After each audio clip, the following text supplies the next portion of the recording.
I'm making this video, family.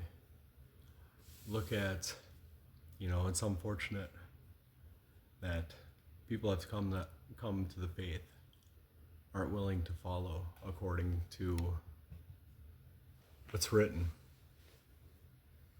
And we don't decide.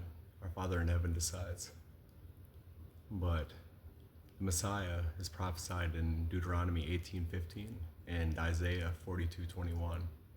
Our Father doesn't change. And if you say that he does, you say that there's a New Testament. Look, I'm not denying that there's one way and any that come in another way, there's not another way to come in except for Yeshua. And I don't know if that's John 10:1. I might be wrong with that. But our Father doesn't change. And there's 12 gates and there's not a Gentile gate. So either we're grafted in and you look instance after instance of observance of Sabbath, of observance of feasts. Now we're not supposed to keep feasts outside of the land. But it's a fairy tale that they say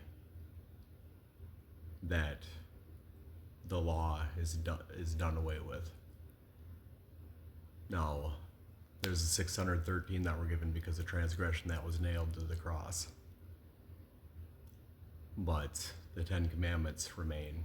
The rich young ruler, when he asked Yehoshua elaborated on the 10 Commandments.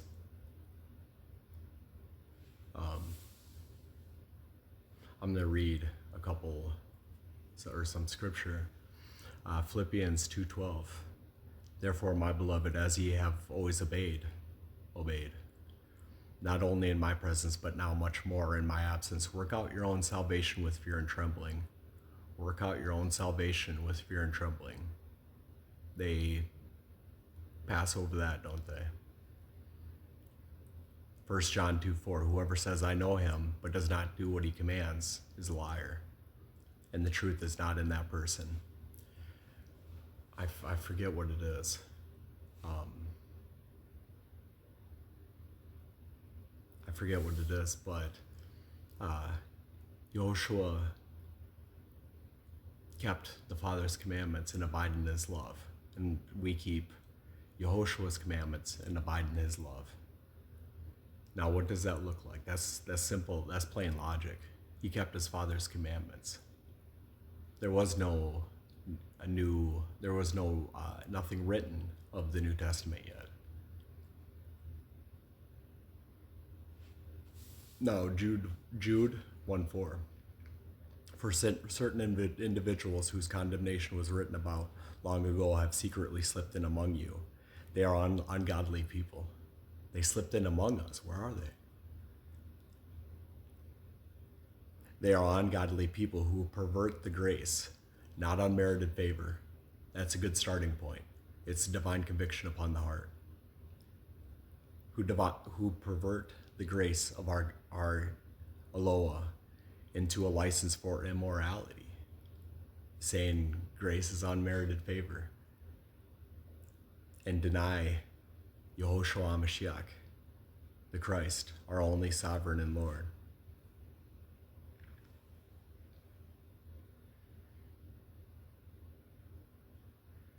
And I think that it goes on to say that they turn grace into lasciviousness.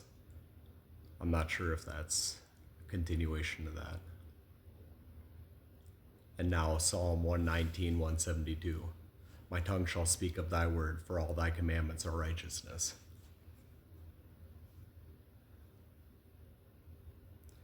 So, once saved, always saved. It's a lie from hell. Now, granted, none can take any out of his hand, but if these people were ever in his hand, if they're not willing to keep his commandments.